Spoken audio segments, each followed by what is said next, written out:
Chapter 13. Lightning pierces the night sky, bathing my surroundings in quick blazes of sheer white.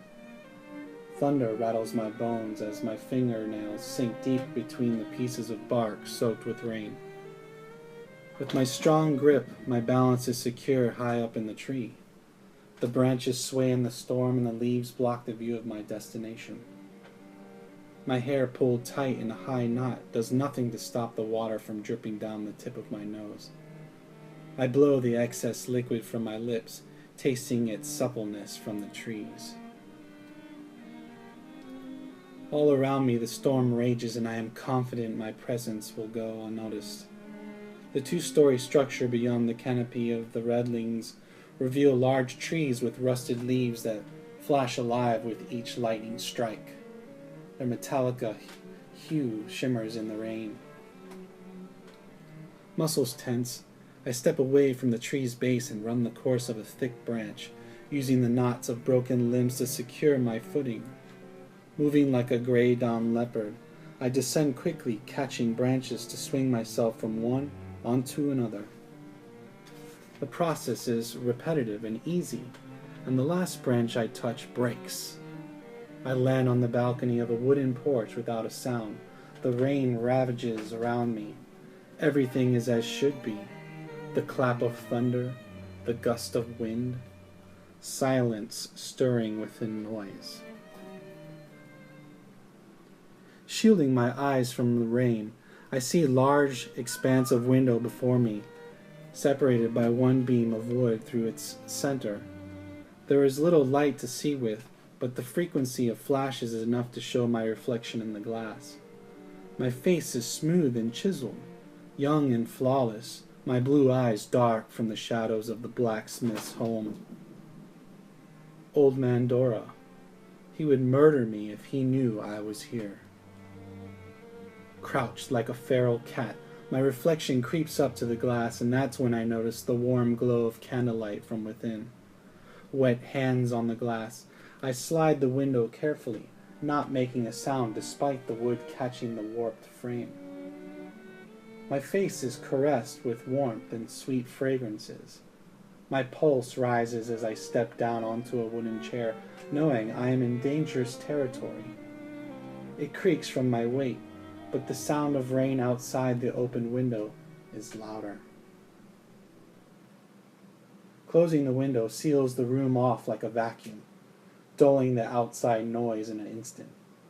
My boots dripping from the rain, I creep quietly past the vanity, and there is a flash of lightning, brighter than the few candles along the bedside tables. The candle flames waver slightly from a draft underneath the closed door across the room. A pottery wheel sits in the corner, glistening with wetness. Buckets sit by the legs, full of thick gray substance. Clay, I'm almost sure.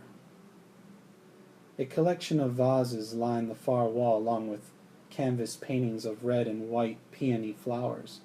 I realize I've stopped to admire the work and curse myself. A noise comes from the bed. Bending at the knees, I move over to the door and check the handle. Locked. With my plan well in order, I move to the foot of the bed and stare at that which I have come for, my prize, my abysmal ocean. She is nestled in blankets of mauve and peach. The quilt has been cast aside, revealing her tender body. She is turned on her side, and I watch her breasts rise and fall, ribs expanding and shrinking. I imagine my fingers tracing the grooves of her delicate bones, caressing each path, a journey into ecstasy. Her navel, white as snow, escapes the blankets ever so slightly, and I know delight waits for me. Carefully, I slip each boot off, placing them next to the brown chest, followed by my sodden clothes. The warmth of the room fills my naked body as I climb onto the bed, disturbing my weight as best I can. Thunder rattles the wood ceiling and floors, and my beauty stirs in the nest of softness. A sigh escapes her lips, but it's not of discontent. The storm outside has triggered some thought in her dream world, for her eyes flutter, but she does not wake. I'm above her, staring at her peaceful sleep, yearning to wake her, to show her that I've come. But my waiting is no longer needed. Her dark eyes open, and instantly I am lost in her darkness. "Curse you, Tenor," she whispers as her slender fingers grip the side of my torso. "Father will kill you if he finds you here."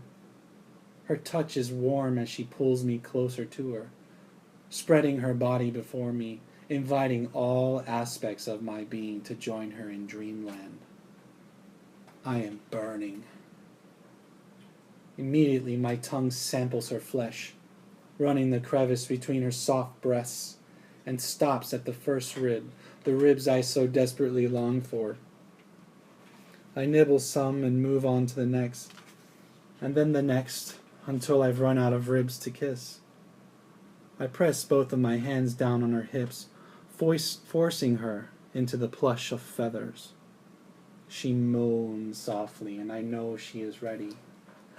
Moving my face to meet hers, I kiss her lips, and she bites mine. I bite her neck, and she kisses mine.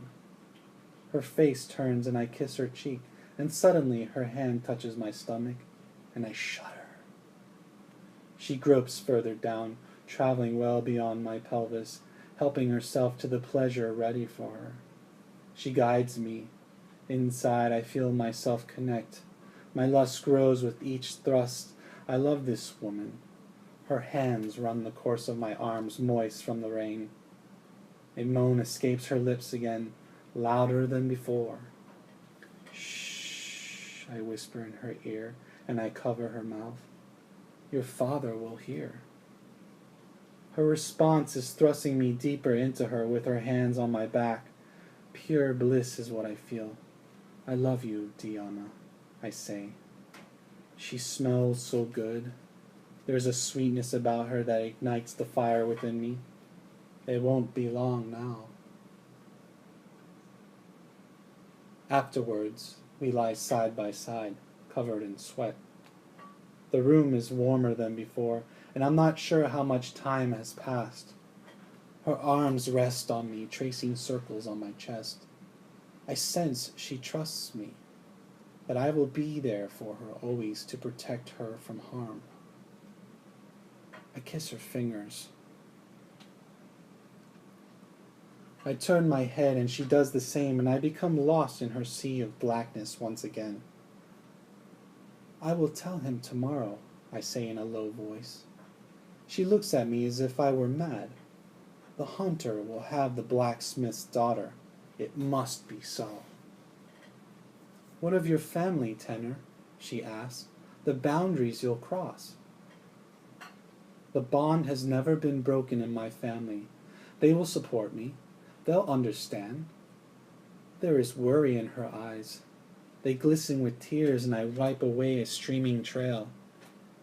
If anything were to happen, we would start our own family. I clutch her hand in mine, making a fist, and placing it over my heart. Our son will be a greater hunter than me. Each of my wrists is bound with a leather bracelet, heirlooms to the house of Wolfgang. Unbuckling one, I wrap it around her wrist, ensuring its perfect fit. I kiss her hand and she climbs on top of me. "No one is a better hunter than you," she says. Her body is so light and slender. A sharp rap on the door interrupts my train of thought, and suddenly my head hurts. "Diana!" comes a muffled voice from the other side of the door. It's Old Man Dora. "Father," she whispers, "it's my father. You must leave, now, or he will kill you." The terror in her eyes dilates them like twin abysses. She shakes me hard, but I don't want to leave. I never want to leave her side. "Tenor, my father, he's going to kill you."